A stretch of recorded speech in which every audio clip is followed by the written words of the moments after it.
यह कहानी बहुत समय पहले की है। खंबा राज के राजा वीरभद्र के 4 पुत्र थे जिन्हें राजा अत्यधिक प्रेम करता था। मेरे प्यारे पुत्रों, मैं तुमसे बहुत ही ज्यादा प्रसन्न हूँ कि तुम लोगों ने इतने कम उम्र में इतनी बड़ी जिम्मेदारी ली है। मेरे पुत्रों, तुम चारों को इस राज्य में सभी गतिविधियों होने की सारा कार्य सौंपा जाता है।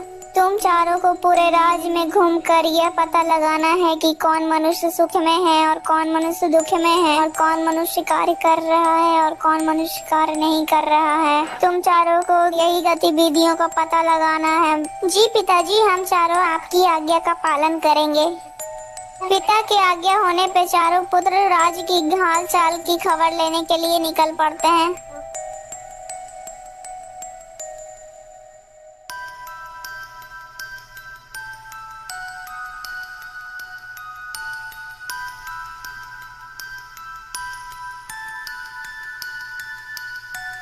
मेरे भाइयों, अब हम चारों को चारों दिशाओं में भिन्न भिन्न जगह चले जाना चाहिए।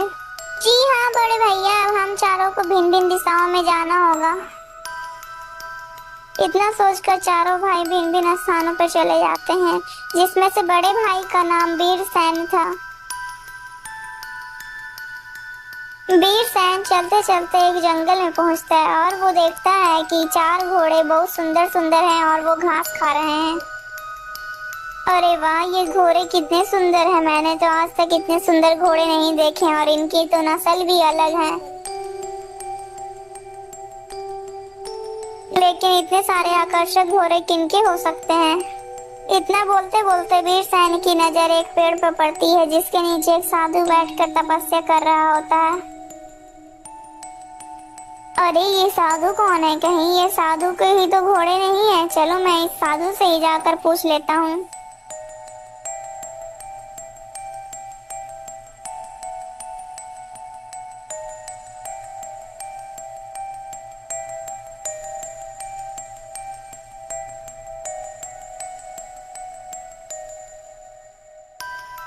बाबा, आंखें खोलिए बाबा। कौन हो तुम और इस जंगल में तुम क्या कर रहे हो? बाबा, मेरा नाम वीरसेन है और मैं इस राज्य का राजकुमार हूँ। बाबा, मैं इस पूरे राज्य में घूमकर भ्रमण कर रहा हूँ। आखिर हमारे राज्य में कौन क्या क्या कर रहा है? अच्छा, तो आप एक राजकुमार हैं? जी बाबा, मैं एक राजकुमार हूँ। बाबा, ये 4 घोड़े जो मैदान में घास खा रहे हैं, वो घोड़े किनके हैं? राजकुमार जी, वैसे ये 4 घोड़े मेरे हैं। वैसे क्या आपको ये 4 घोड़े पसंद हैं?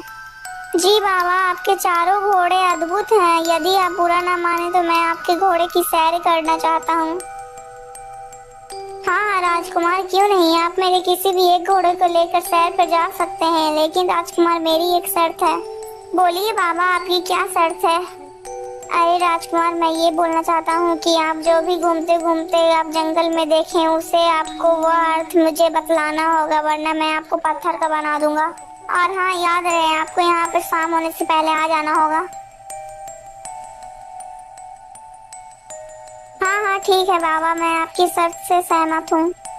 इतना सोचकर राजकुमार एक सुंदर सा घोड़ा चुनता है और अपने सैर के लिए निकल पड़ता है।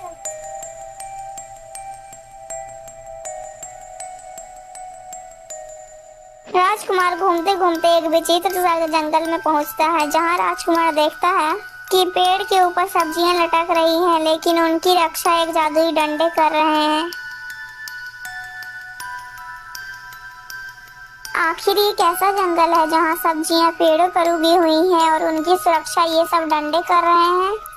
राजकुमार यह सब दृश्य देखते हुए आगे की ओर जंगल में बढ़ पड़ता है।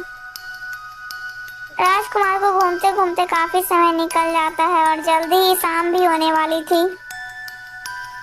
अरे अब तो बहुत जल्दी शाम होने वाली है, मुझे यहाँ से जल्दी निकलना चाहिए। इतना सोचकर राजकुमार वापस चल देता है। राजकुमार चलते चलते उसी जंगल से होकर गुजरता है जहाँ डंडे फलों की रक्षा कर रहे थे, परंतु वो ही डंडे हंसुआ बनकर वही सब सब्जियों को काट रहे थे। अरे ये क्या, जब मैं यहाँ से गया था तब ये डंडे बनकर इनकी रखवाली कर रहे थे, परंतु अब तो ये हंसुए बनकर इन सब्जियों को काट रहे हैं। आखिर ये सब क्या हो रहा है? मुझे तो कुछ भी समझ में नहीं आ रहा है। ये सब कुछ देखते हुए राजकुमार साधु के पास पहुंच जाता है। आइए राजकुमार जी, अब बताइए कि आपकी सैर कैसी रही और आपने जंगल में क्या क्या देखा। बाबा, मैंने जंगल में बड़ी ही विचित्र घटनाएं देखी हैं।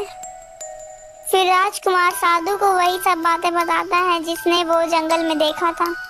अच्छा, तो तुमने ये सब देखा जंगल में? अच्छा, तो फिर तुम ये बताओ कि तुमने ये सब से क्या समझा। बाबा, मुझे माफ कीजिए, लेकिन मुझे ये सब देखकर मुझे कुछ भी समझ में नहीं आया है। यदि तुम्हें ये सब कुछ समझ में नहीं आया है तो मेरे शर्त के अनुसार तुम्हें तो पत्थर बनना ही पड़ेगा। इतना बोलकर साधु राजकुमार को पत्थर की मूर्ति बना देता है और दूसरी तरफ राजमहल में सिर्फ 3 ही राजकुमार लौट कर आए थे। अरे राजकुमारों, तुम्हारा बड़ा भाई कहाँ है? अभी तक वीरसेन लौट कर क्यों नहीं आया है? पिताजी, इनके बारे में तो हमें कुछ भी नहीं पता, क्योंकि हम चारों भाई भिन्न भिन्न दिशाओं में चले गए थे। हो सकता है भैया को आने में थोड़ा और समय लगे। धीरे धीरे पूरी रात गुजर जाती है, लेकिन राजकुमार वापस राजमहल नहीं आता। दोस्तों, अगर आपको ये वीडियो अच्छी लगी तो प्लीज वीडियो को लाइक करके चैनल को सब्सक्राइब कर दीजिएगा दोस्तों। और हाँ दोस्तों, अगर आप इस वीडियो का पार्ट 2 देखना चाहते हैं तो हमारे चैनल के साथ जुड़े रहिएगा दोस्तों, और आगे की कहानी जरूर देखिएगा दोस्तों, क्योंकि आगे की कहानी और भी ज्यादा इंटरेस्टिंग है दोस्तों। और कमेंट में जरूर बताइएगा कि आपको इस कहानी से क्या शिक्षा मिलती है। दोस्तों, ऐसी और कहानी देखने के लिए हमारे चैनल के साथ जुड़े रहिएगा।